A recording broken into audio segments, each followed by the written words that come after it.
પરિત્રાણાય સાધૂનાં વિનાશાય ચ દુષ્કૃતાં ધર્મ સંસ્થાપનાર્થાય સંભવામિ યુગે યુગે. અર્જુન પ્રશ્ન પર પ્રશ્ન પૂછતો જ જાય છે. હા, પણ હવે કબૂલ કરતો જાય છે કે હે ઈશ્વર, મને તું સાચો રસ્તો બતાવ. પહેલા તો ના પાડે છે, લડવું નથી, હજી કબૂલ નથી કરતો. એની એટલી બધી શંકાઓ છે. એ કૃષ્ણને મિત્ર સમજે છે, સારથી સમજે છે અને પૂછે છે, પૂછતો જ જાય છે. એની શંકાનું સમાધાન નથી થતું, એને એટલા બધા વહેમ છે. હવે કોઈ રસ્તો બચતો નથી. કૃષ્ણ એને ભક્તિ સમજાવી, જ્ઞાન સમજાવ્યું, કર્મ સમજાવ્યું, સંન્યાસ સમજાયો, વૈરાગ્ય સમજાયો, યોગ શું એ સમજાવ્યું, યજ્ઞ એટલે શું, કર્મ એટલે શું, કર્મના કેટલા પ્રકાર, યજ્ઞના કેટલા પ્રકાર, બધું સમજાવવા છતાંય અર્જુનના પ્રશ્ન ચાલુ જ રહે છે. હવે કૃષ્ણ પાસે એક જ રસ્તો બતાવે છે. હે અર્જુન, તું જે સમજે છે હું નથી, અને હું જે છું એ હવે તું જોઈ લે. અને વિશ્વરૂપ દર્શન કરાવે છે. અને ત્યારે 1000 સૂર્ય એક સામટા ચમકતા હોય એવું થાય છે.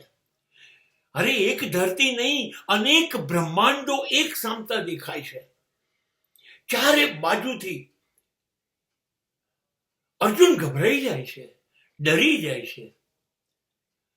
કૃષ્ણ કહે છે, હે અર્જુન, આ પૃથ્વીમાં પદાર્થ પણ હું છું, પ્રકૃતિ પણ હું છું, સર્જન હું કરું છું, પોષણ હું કરું છું, વિસર્જન હું કરું છું. બધા જીવો મારી અંદર છે અને બધા જીવોની અંદર હું છું. હું સર્વશ્રેષ્ઠ છું. કુદરત મારા ઈશારા પર ચાલે છે. 5 તત્વો મારા ઈશારા પર ચાલે છે. દરેક માણસની રહેલી ઇન્દ્રિયો અને દરેક માણસની વૃત્તિઓ એક કૃષ્ણ સ્વરૂપ છે. હું છું અર્જુન. હું જ નાશ કરું છું, હું જ સર્જન કરું છું. હું જ જ્ઞાન છું, હું જ વૈરાગ્ય છું, હું જ ભક્તિ છું, હું જ ભગવાન છું, હું જ ભક્ત છું. સમગ્ર પૃથ્વીના તમામ રહસ્ય હું છું અર્જુન. હું અનંત છું, અસીમ છું. મારો કોઈ અંત નથી, મારી શરૂઆત નથી. હું આદિ અનંત છું.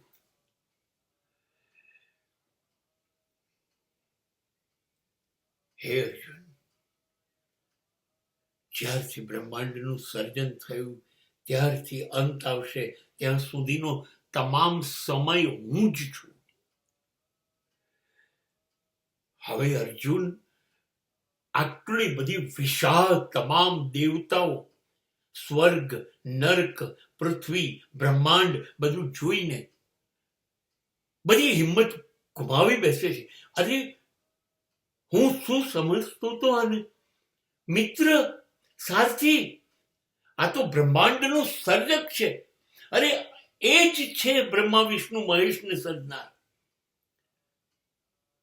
અને અર્જુન રડી પડે છે, માફી માંગે છે. હે ઈશ્વર, હે પરમાત્મા, હે કૃષ્ણ, હું તને સમજી ના શક્યો. મારી એટલી તાકાત નથી. હે ઈશ્વર, હું માફી માંગુ છું, મને માફ કર. અને આજે તે મને દિવ્ય દ્રષ્ટિ આપીને જેનાથી હું તારું આવું મહાન સ્વરૂપ જોઈ શકું, એ પાછી લઈ લે. મારાથી તારા સ્વરૂપનું, મારી સહન શક્તિનું બહાર છે ઈશ્વર. આ હું નહીં કરી શકું. મારી બધી શંકાઓ, પ્રશ્નો બધું ગાયબ થઈ ગયું. તું પરમાત્મા છું, હું તો એક નાનકડો જીવ છું. ઈશ્વર, મને કશામાં રસ નથી. તું કહીશ એમ થશે. કર્મ કરીશ, મારે કોઈ ફળ નથી જોઈતું. ઈશ્વર, મારું કર્મ એ મારો ધર્મ છે, એ હું બજાવીશ. તું જેમ કે છે એ પ્રમાણે હું યુદ્ધ કરીશ. અને અર્જુન પોતે પોતાનું ગાંડીવ ઉચકી લે છે. કૃષ્ણ સફળ થઈ જાય છે. અને આ એ વિશ્વરૂપ દર્શન અર્જુન માનતો નહોતો માટે બતાવવામાં આવ્યું છે. બાકી આ પૃથ્વી ઉપર લગભગ ક્યારેય કોઈને આ જોવા મળ્યું નહોતું અને જોવા મળશે નહીં.